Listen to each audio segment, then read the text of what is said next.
नमस्ते प्रणाम। हम मंजू वर्मा, जिला अम्बेडकर नगर टांडा से स्वागत बा मंजू लोकगीत 123 के चैनल पे। आप सबके बीच आज बहुत प्यारे सोहर का उठान गीत लेके आई। तो हमारी गाना आप लोग पूरा सुनिए। अच्छा लगी वीडियो शेयर करिए, लाइक करिए, कमेंट में बताइए गाना कैसन बा। ज़्यादा से ज़्यादा सपोर्ट करिए मंजू लोकगीत 123 के चैनल का। सभी दर्शक का राम राम, जय सिया राम। हम नीलम धुरिया, टांडा जिला अम्बेडकर नगर से। तो वहाँ में सुने जबरदस्त सोहर उठान गीत, आप लोग जरूर सुनिए। बहुत प्यारा गाना, बहुत निक बा गाना, आप लोगों सुने। पिया परदेस गाए हम काया अकेले छोड़ गाए, हम काया अकेले छोड़ गाए हो। पिया परदेस गाए हम काया अकेले छोड़ गाए, हम काया अकेले छोड़ गाए हो। बहिनी पिया के वियोग कैसे साहब अकेले कैसे रहबाई हो। बहिनी पिया के वियोग कैसे साहब अकेले कैसे रहबाई हो। जब तोहरा गोड़ घराई हाई देहायाला साई लगी है, देहायाला साई लगी है हो। जब तोहरा गोड़ घराई है देहायाला साई लगी है, देहायाला साई लगी है हो।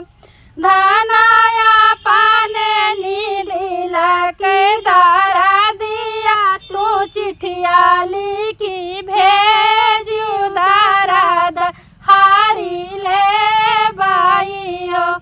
धनाया पाने नीला के दारा दिया दारा, धनाया पाने नीला के दारा दिया, तू चिट्ठिया लिखी भेज उदारा दहारी ले बाई हो। तो देखा भैया, एक पति अपने मेहरारू से कहा थे हम जाती परदेश कमाए। तो मेहरारू वह समय गर्भवती रहा थी, तो कहा थी बतावा तू जब चला जाते है परदेश तो हम अकेले कैसे रहब, और हमरे अगर दर्द पीड़ा होई तो हम कैसे सहब। तो उनके पति देखा कहा था कि जब तोहार अकेलापन तोहे महसूस होई और दुख होई दर्द होई तो तू एक ठीक चिट्ठी लिख के हमरे लगे जहाँ हम हई तो वहीं भेज दीहू। तो देखा कैसे वह घर में स्याही कलम कहाँ से बनवत हैं, कैसे बनवत हैं, आप लोग सुने। बहुत प्यारा सोहर गीत बा। केथुआ के कागज बनाई बा, केथुआ के स्याहिया, केथुआ के स्याहिया हो। केथुआ के कागज बनाई बा, केथुआ के स्याहिया, केथुआ के स्याहिया हो। पिया के करे निहाते लिखी भेजब दर्द हारी ले ब्याहो। पिया के करे निहाते लिखी भेजब दर्द हारी ले ब्याहो। अब घर में वो बेचारों कहाँ पई हैं स्याही कागज कलम, और लिखक तो कैसो कैसो अगर लिख देते हैं तो केकरे हाथे भेजई हैं। तो अपने सैया जी से घर ही कुल पूछ लेते हैं ना। चल गए एक बात ऑन होए भैया। तो देखें टुकड़ा बटोर ली हो कागज बनाई ली हो, कागज बनाई ली हो। टुकड़ा बटोर ली हो कागज बनाई ली हो, कागज बनाई ली हो। धाना का जरा कैसे हिया बनाई उधर दिया लिख भेज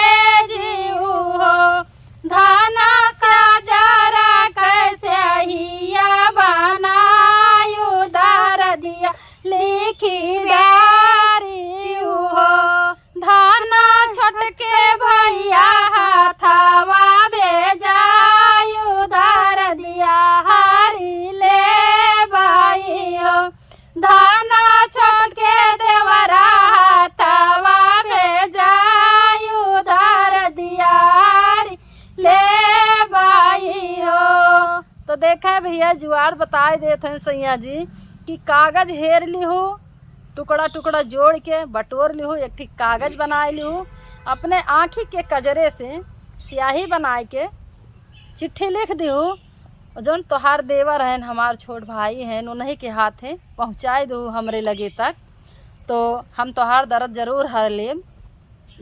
और देखे का कहत हैं, चिट्ठी जात है कहाँ पहुँचत है, धाना के चिट्ठिया पीसिया में पियावा जे बाँच साहेब आगे बाँच साहेब आगे बाँचाइयो। धाना के चिट्ठिया या पीसिया में पियावा जे बाँच साहेब आगे बाँचाइयो। साहेब दाई देत्या हमारी पगारिया घरे कहाँ जाबाई हो। साहेब दाई देत्या हमारी पगारिया घरे कहाँ जाबाई हो। तो चिट्ठी भेज देते हैं अपने सैया जी के लगे, तो वह जहाँ ड्यूटी करत रहथिन यानी नौकरी जहाँ करत हैं तो उनके लगे गए चिट्ठी, तो वह अपने साहेब के लगे चिट्ठी बाँचत हैं, उन्हें पढ़ के सुनावत हैं और कहत हैं कि साहेब अब हमार मजदूरी जौन होत बा, हमार पगार दे दा, हम अपने घरे जाब और हमारे धनिया के तबीयत खराब बा। तो देखें का कहत हैं साहेब, वह पगार लेके देखें घरे कैसे आवत हिन। लइके पगारिया हो राजा ता घरा वाला वाटले दुआरा पे ठाड़ी भाए, दुआरा पे ठाड़ी भाए हो।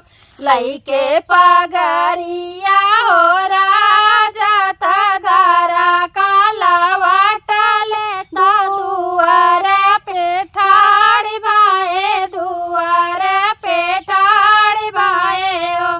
बहिनी का दामा के पेड़ावा के नी, बहिनी का दामा के पेड़ावा के ठाड़ता जुरा जुर बायार बाए हो।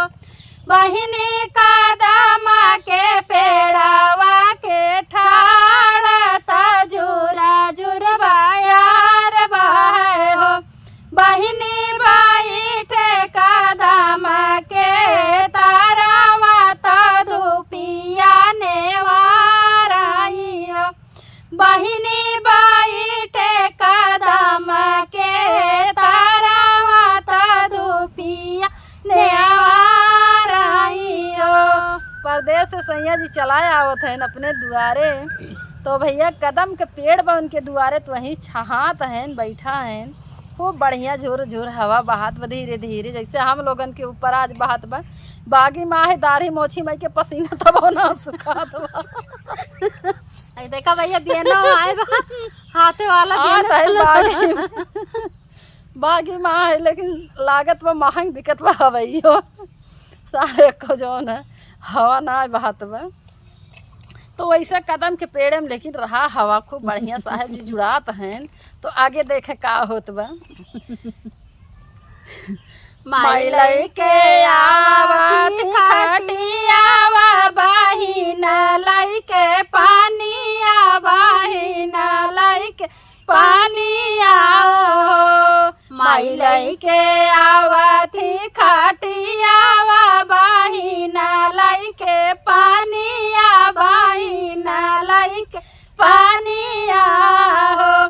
भैया बैठा ना दुआरे खटियावा पिया हो जुड़ा पानिया हो। भैया बैठा ना दुआरे खटियावा पिया ना जुड़ा पानिया हो। तो देखे भैया माई जब जानत हैं हमार बेटवा आज परदेश से आवत हैं, बहनियों सोचत हैं सब क्यों इंतजारे करत रहत अगर घर के क्यों परदेश गए हैं। तो घर का परिवार जब जानत हैं कि हाँ आवत हैं ना, तो सब बहुत खुश रहत हैं, इंतज़ार करत हैं। तो जैसे भैया जानत हैं कि हमार भैया दुआरे आए खड़ा हैं, तो देखा महतारी खटिया लेके निकलत हैं कि भैया बैठाई चलिए। बहन पीछे पीछे पानी लेके आवत हैं कि भैया खटिया बैठा और पानी पिया समथा।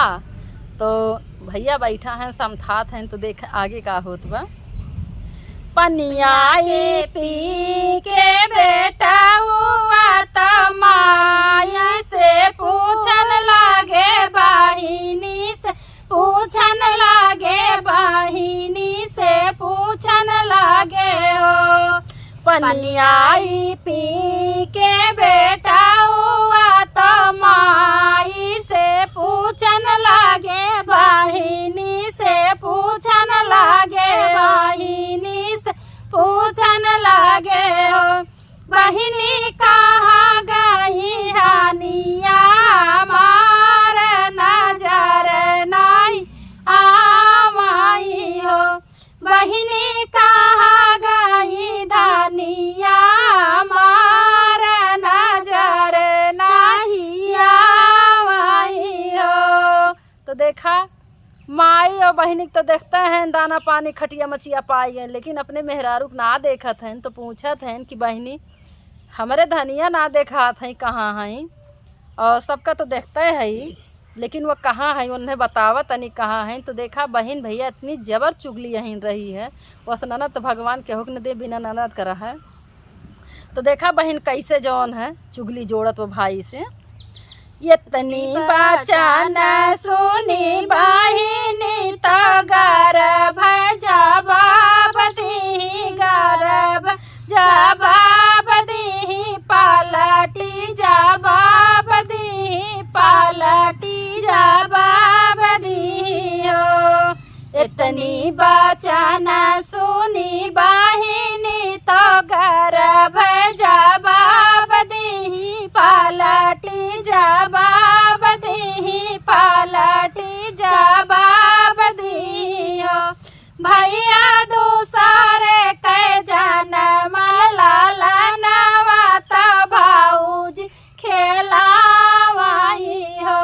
भैया दूसरे के जन्म लालनवा तो भाऊजी खेलावाई हो। देखो बहन ये होती खराब जौन है, आग लगौनी बहन है, आग लगौनी है, चुगली है जौन कहता कुछ कमाए बवन है। खाली भाई भौजाई में बिगाड़ करावत हैं कि इनके दोनों जने खूब लड़ा और हम खूब मजा ले। तो भैया देखा कहा था कि दूसरे के जन्मा लड़कियां बा भौजी खिलावत हैं, लेकिन भैया का तो कुल पता बा भैया भौजी के बहन के कहम थोड़ो वही हैं। तो देखा भैया सच बतावत हैं अपने बहन से। इतनी बचन सुने पियावा तो बहिनी से बोले, तो बहिनी से बोलाई हो।